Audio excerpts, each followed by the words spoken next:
This is a rare thing lately for the studio comedy to get a theater release without intellectual blockbuster property to support them. That makes the Easter Sunday feel like events in a number of things, of course, as a landmark of the Philippine representation in the American mainstream culture, but especially now as the title, which according to Universal Images is more suitable for the experience of communal theater than comfort that is bound by the sofa from the streaming service Sofa.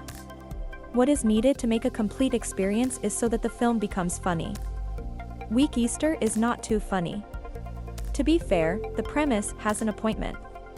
Comedian Jo Koy plays Joe Valencia, his fiction version who tries to make a path from stand-up to acting sitcom. After the audition was awry when the casting director asked him to perform with an accent, Joe asked his agent to try and save his chances of getting a role. However, their constant contact quickly became an obstacle between Joe and his son Jr., and finally a big complication when he joined the celebration of his extended family.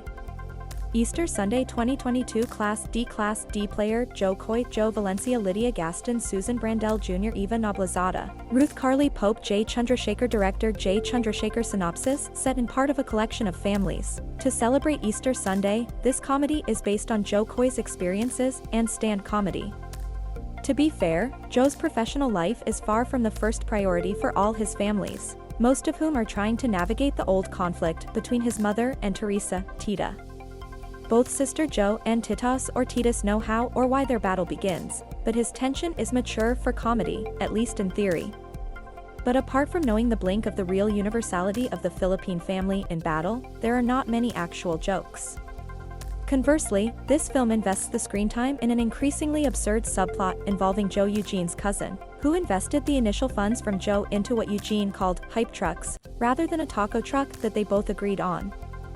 Faster than you can say unnecessary crime subplots, Joe found himself bound into a scheme involving luxury goods traders, who were not satisfied, named Tony Daytona, boxing gloves that were stolen by Manny Pacquiao, and a search to fence them to get cash. Strange situations exemplify film dependence on comedy that emerged from extreme scenarios instead of increasing.